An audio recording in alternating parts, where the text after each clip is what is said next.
Hey there, sports history fan. Arnie Chapman here from the Sports History Network. Now, before you jump into this episode, I wanted to share with you an exciting giveaway we have going on with Home Field Apparel. We have a digital $50 gift card to homefieldapparel.com for one lucky fan of the Sports History Network. All you got to do is head over to sportshistorynetwork.com/giveaways to sign up. Again, that's sportshistorynetwork.com/giveaways. Welcome to Football is Family, a podcast dedicated to the fan and fan experience. My name is Jeremy McFarland, and I want to look at the positives behind what makes football so enjoyable to watch and follow. I want to know why you are a fan of your team, of a player, or an era of football. Whether the pros, college, or high school, I want to hear and share your stories and your love for the game. If you want to be part of this podcast, please message me on Twitter at Jeremy_McFarland or on Facebook at the Football is Family Facebook page. This podcast is part of the Sports History Network, your headquarters for the yesteryear of your favorite sport. You can learn more at sportshistorynetwork.com. I'd like to welcome everybody back to the Football is Family podcast. And I'm going to be honest with you, just between you and me, okay? You know, I could be honest with y'all. This is one of my favorite times of the year. I like Halloween. I like Christmas. I like Thanksgiving. But draft time, the NFL draft is one of my favorite times of the year. It really wasn't that big of a deal to me until about 2006. But after that point, I've had a habit. I made it an annual thing for me. I start out by telling my kids, I'll see you in about 3 hours. Leave me alone. Leave daddy alone. They don't listen, but I try. My wife tends to get me chicken wings. We get some chips. We get some Dr. Pepper Zero, Diet Dr. Pepper. And then I zone out from the ESPN, NFL Network. I flip back and forth. This year, I'm going to be in Bon Aqua, Tennessee, watching at my parents' house because we don't have local television here in Hurricane Mills. My mom's going to do the same thing. She said, "What do you want to eat?" I said, "Buffalo Wild Wings." I figured as much. Once the movie Draft Day was released, and I bought it on DVD, and I still need to find it on Blu-ray. If you know where I can find it on Blu-ray, please let me know. And I need to get that. I like that movie. I'll just be honest with you. I like that movie. It's not, say what you will about it. I watch it every year on draft day. In fact, a few years ago, I was in Chicago waiting for a plane to take me to Scotland the day of the draft. And I watched draft day in Draft Town on the day of the draft. When it came to Nashville, before I went up to go to Draft Town, I went and watched it on DVD. It's something, I skip over the lovey-dovey parts. Jennifer Gardner's awesome, but I skip over the lovey-dovey parts. I watched the football part, and I'm happy with that. And each time I wonder, is Jacksonville going to take the trade? Is Seattle going to do the Browns again? And it happens every time, the same thing. Shouldn't be surprised by now after watching it several times. This year, I'm planning on doing the same thing. When I'm thinking about this, you think about that the draft can make or break a team. One player, you might get 6 or 7, say you get 7 draft picks. One player can make or break a team. Maybe 2. You might get 2 or 3 good ones. I've had people ask me, well, what happens if you get drafted? Are you assured a spot on the team? If you're the first or second draft pick, you are assured the spot on the team. After that, it's pretty much a crapshoot. You've got to make the team, whether it would be, you make it on the practice squad, whatever the case. If you've got to work to make the team.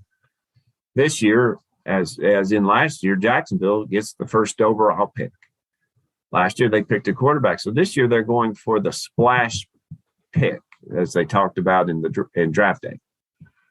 This year, I believe they're going Aiden Hutchinson out of Michigan. Is he the best player on the board?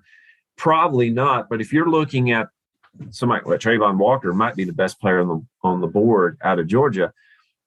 But if you're looking at a player to make the splash with name recognition and be able to sell jerseys. Really, it's all a business. Aiden Hutchinson would be that guy. Now, I hope that Jacksonville messes up the pick. They're not going to, but I hope that, being a Titans fan, I don't want to see Aiden Hutchinson coming after Ryan Tannehill this coming year. I just don't want to see that. But for the Jacksonville fans out there, I believe you're going to get Aiden Hutchinson and you're going to love every bit of it. He is an insanely good player who will make your defense go from where it is now to much, much, much better. He is a once-in-a-lifetime defensive player, and I believe he is the right pick for y'all. That being said, as I mentioned before, drafting is you hope you get one or two. You can do all the analytics. You can watch all the tape. You can do all those things, and you might get one or two right. A good GM will get more right than wrong. But imagine if you were a GM and you miss 2 or 3 years in a row. How long are you going to be a GM? Not very long. Not very long. Today, we're going to talk about 10 of the best draft classes of all time from the Super Bowl era. So when World Championship 1, 2, and then Super Bowl 3, from that point on, these are some of the best draft picks classes, in my opinion, that we have ever seen in the NFL. They're not in any particular order, although I will start with number one, which I believe is my pick is the best draft class of all time. And you let me know where I'm wrong. Let me know what I'm doing right. Message me at Jeremy_McFarland. Message me if you want to come on and talk about your favorite draft class or your favorite team or your favorite football moment. That's what the Footballs family is all about. But the number one class that I believe is found in the NFL history from the Super Bowl era is 1983. This draft started out with a little controversy. The number one overall pick seemed to be John Elway out of Stanford.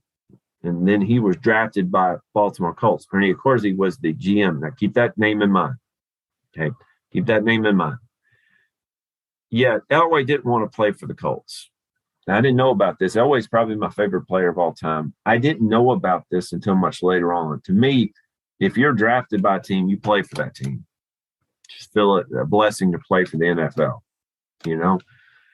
Instead, he said, if I was drafted by the Colts, he said, I'm not going to play for him. Instead, I'll go play for the Yankees. Well, we know what happens after that. The Colts draft Elway.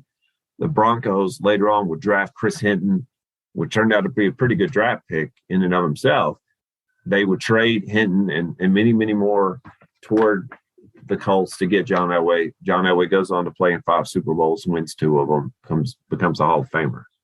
That year is called the year of the quarterback. Elway, Jim Kelly, who went to 4 Super Bowls, and Dan Marino went to 1 Super Bowl, were all drafted in the first round, and all are in Canton. Along with these 3, 5 more men are in Canton right now. Eric Dickerson, who holds a single-season rushing title, is probably one of the most overlooked great rushers of all time. Bruce Matthews, probably one of the greatest offensive linemen of all time. Darrell Green, great player in and of himself. Richard Dent, part of the 85 Bears. And Jim Colbert were drafted that year. Were all drafted that year. Roger Craig, who should be in the Hall of Fame. Mark Clayton, Nate Newton, Bill Bates, and Charles Mann were drafted as well.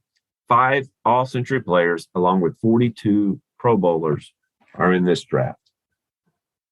Another draft, the 81 draft. Listen to this. This is you could have just dropped the microphone and walked away with this draft. 7 Hall of Famers. Lawrence Taylor, taken 2nd overall out of North Carolina. Kenny Easley, Ronnie Lott, one of the fiercest hitters of all time. Mike Singletary, one of the smartest, greatest linebackers of all time. Howie Long, Ricky Jackson, Russ Grimm, along with 32 Pro Bowlers out of this draft. This draft helped to gain 7 total Super Bowl rings. Obviously, this draft was defensive heavy, leading to a push in that time frame of winning the Super Bowl with defense. See the 80s Bears as well with the 80s Raiders, 49ers, and Giants.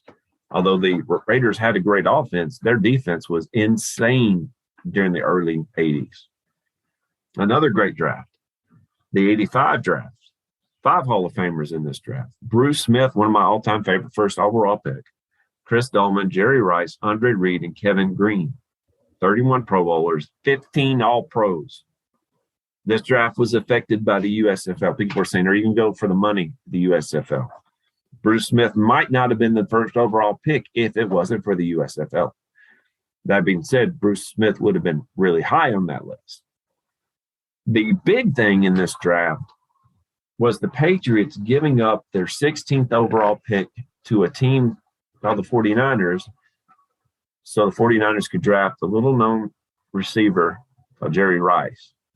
Patriots fans, imagine if you picked up Jerry Rice. How different would things be for you in the 80s and 90s? Andre Reed would be picked in the 4th round to go and highlight a Buffalo team built with their offense built on timing and speed. Now think about this draft, the 1996 draft. Now remember this one. This year is insane. Before I get into Hall of Famers, I want you to listen to the wide receivers drafted this year. Keyshawn Johnson, first overall. You won't see that very often as a wide receiver going first overall, but Keyshawn Johnson was a different type of wide receiver and a different type of era for the NFL. Terry Glenn, Eddie Kennison, Marvin Harrison, Eric Moulds, Bobby Ingram, Terrell Owens, Mushin Muhammad, Amani Toomer, Jermaine Lewis, and Joe Horn. This draft had 5 Hall of Famers in it. Jonathan Ogden, Marvin Harrison, Ray Lewis, Brian Dawkins, and Terrell Owens. Now, think about that.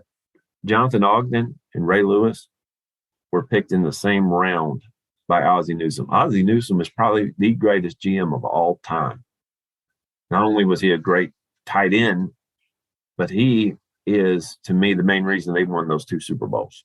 Keep that in mind. 33 Pro Bowlers, along with greats like Simeon Rice, Zach Thomas, who should be in the Hall of Fame, Mike Allstott, Willie Anderson, who probably should be in the Hall of Fame, Eddie George, one of my personal favorites, who should be in the Hall of Fame, Lawyer Malloy, and Teddy Bruschi, who probably both of them should be in the Hall of Fame. The 2004 draft. Now, what do you think about the 2004 draft? This draft was a controversial one as well. I remember this because Eli Manning played in the SEC, and as a Vanderbilt fan at the time, I remember watching Eli Manning scorch the Commodores like everybody else did. But Eli Manning, every time I would play NCAA football that particular year, we would start out the year playing Eli Manning and the Ole Miss Rebels. Well, Eli Manning, his father, Archie, did not want Eli to play for the San Diego Chargers. Now, whatever reason it was, my personal opinion, I don't think Archie wanted his sons to be in the same conference. I think that's part of the reason. But again, it's all speculation. He didn't want to play. He didn't want Eli to play for the San Diego Chargers. And Eli said, I will not play for them. Well, guess what? The San Diego Chargers draft Eli Manning, and there's a film of him holding up the Chargers jersey about like it's on fire, and he's appalled by it. A little bit later on, Ernie Accorsi, who is at this time was the GM for the New York Giants, started talking with the San Diego Chargers. And he said, I want Eli Manning. What would you take for it? So the Giants actually drafted a guy named Phillip Rivers. Ended up trading Phillip Rivers and draft picks to the San Diego Chargers to pick up Eli Manning. Now, when people say who was the first overall draft pick in 2004, it was Eli Manning. But Phillip Rivers ended up playing for the Chargers. Now, let me ask you a question. Who do you think got the better deal out of this? You know, with the Giants, Eli Manning got 2 Super Bowls. With the Chargers, Phillip Rivers put up some major numbers. To me, You didn't get the win-loss records with Eli. He ended up being 500 overall total, 500 win percentage. You got more wins with Phillip Rivers, but 2 Super Bowls, it's kind of hard to say no to that. Me as a Titans fan, I want 1. But the Giants during this time got 2. And not just 2, but 2 against the New England Patriots. So who do you think got the better deal? Out of that year as well, and I believe Phillip Rivers and Eli Manning are going to be in the Hall of Fame, but Ben Roethlisberger was part of it too. He did great things for the Steelers. And Larry Fitzgerald, Vince Wilfork, Jared Allen, and Sean Taylor were all drafted. 30 Pro Bowlers in this draft. And I believe out of those numbers that you're going to find more and more people over the next few years out of this class going to make it to the Pro Football Hall of Fame. How about this one? 2001. 2 Hall of Famers so far in this draft. LaDainian Tomlinson, who is probably next to Roger Craig in NFL history, and maybe a couple more, but next to Roger Craig especially, is one of the best dual-use running backs that you'll ever find. Well, is he a blocker? No, but San Diego, when you drafted him, and it's drafted the same year that San Diego picked up another future Hall of Famer, Drew Brees, who made his mark with the New England Saints. But LaDainian Thompson won rushing titles. He won touchdown title. He caught passes out of the backfield. He was a dual-use running back that you had to account for each time you made your defensive alignments, and very few people could account for it. Steve Hutchinson was the other one that came out of this class. 34 Pro Bowlers, and again, there are about 3 more people who were drafted this year that should be Hall of Famers soon. Drew Brees, one of the greatest passers of all time, Reggie Wayne, and Steve Smith Jr. Now, quickly, I have 4 more classes that I want to talk about. I appreciate your time and your attention today. 1993, 5 Pro Bowlers, 5 Hall of Famers out of this. Willie Roaf, Jerome Bettis, Michael Strahan, Will Shields, and John Lynch. There's some Super Bowls scattered in there as well. 36 Pro Bowlers, great like Drew Bledsoe, Dana Stubblefield, and Troy Brown were all picked in this draft. 1989. Now, how many of you remember 1989? 1989 is when the Cowboys started to pick up draft picks, and they used their first draft pick on a guy named Troy Aikman. The second pick in 1989, we don't talk about. If you're a Green Bay Packers fan, you definitely don't talk about. But following this particular draft pick, in the second pick, you have people like Barry Sanders, Derek Thomas, and Deion Sanders, all Hall of Fames. In fact, first 4 out of 5 were all in the Hall of Fames. Greats like Steve Atwater, Eric Metcalf, Mark Stevnoski, Steve Wisniewski, and Darrell Johnson are all part of this draft pick, this draft class. 26 Pro Bowlers. That first 4 out of 5 is insane. It's insane. And the bad part is for the Green Bay faithful, imagine picking up Barry Sanders. Imagine picking up Barry Sanders for your offense, knowing that in a couple of 3 years, you're going to get a guy named Brett Favre. Having Brett Favre and Barry Sanders in the backfield. Wow. The 1988 draft. 5 Hall of Famers in this one. Randall McDaniel, Dermontti Dawson, Thurman Thomas. Again, he's one of those overlooked running backs of all time.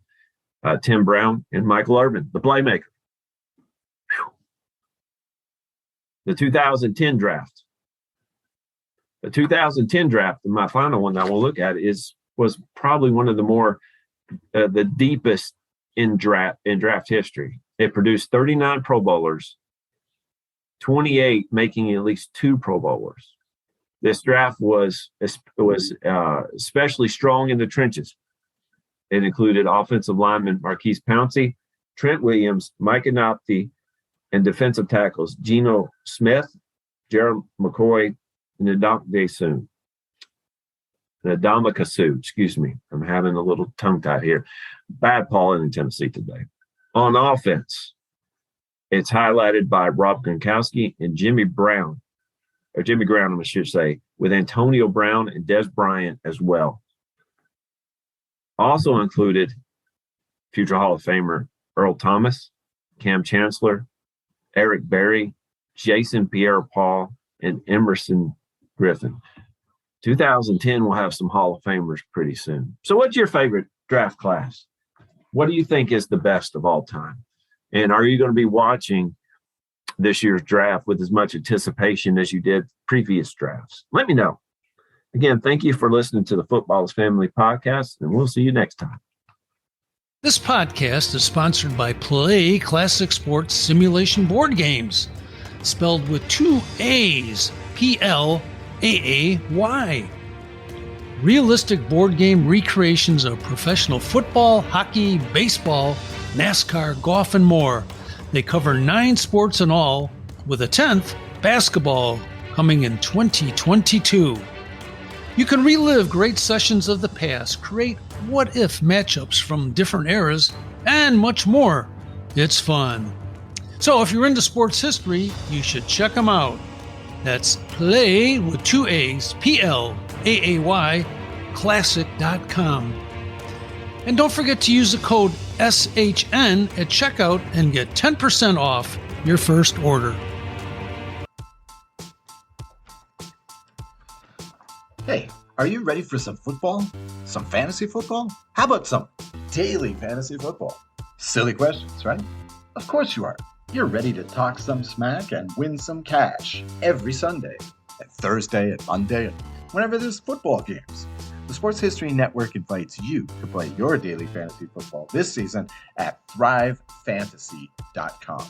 Thrive Fantasy offers hundreds of thousands, millions in cash every day on NBA, MLB, PGA golf, cricket, esports, and of course, NFL football. And just to get the 2021 NFL season started right, Thrive Fantasy is holding its $100,000 guaranteed contest with a $20,000 first prize. Sign up with Thrive Fantasy today to get a 100% match bonus on your first deposit for up to $100 in free daily fantasy football play. Visit sportshistorynetwork.com/thrive. That's THRIVE, or enter promo code SHN when depositing at the cashier. Join Thrive Fantasy today, earn cash prizes, and support great shows like this at the Sports History Network. Now that's a win-win-win situation for you to kick off your own NFL season.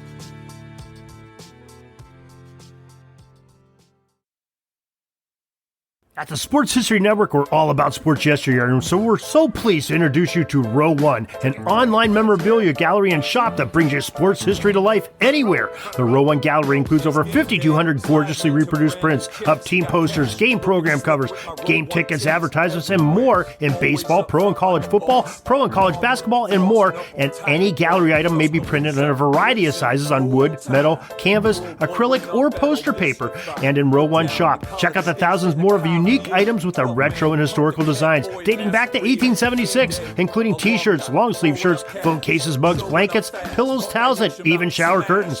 Go to sportshistorynetwork.com, ROW1, for access to the full Row One catalog and for gallery prints and gift items, plus get a 15% discount off all prints on the Row One Pictorum Gallery with coupon code SHN15. Follow the link on the show notes. Hey there, sports history fan. This is Arnie Chapman, aka the Football History Dude, and I wanted to thank you for stopping by to listen to another episode here on the Sports History Network. Our podcasters are passionate about uncovering and sharing sports stories from yesteryear. And if you didn't know it already, we have over 30 shows across the network covering all sorts of sports history topics. In fact, here's a glimpse into one of our awesome podcasts here on the network. The Pigskin Tales podcast is all about the lesser-known pro football players. Yes, there are stories about the ones we know, like Brad Tarkenton and Harold Red Grange. But have you ever heard of Ernie Nevers? How about Dave Osborne or even Grady Alderman? These men created their own path to the NFL. How did they do it? Listen to the Pigskin Tales podcast, now streaming on your favorite music platform. Go to pigskintales.com. How about that? I bet you're super hyped to go listen to that new podcast, right? Well, to learn about this show and all the other podcasts on the network, head over to sportshistorynetwork.com/podcasts. Again, that's sportshistorynetwork.com/podcasts. Head over there today to find your next favorite sports history podcast.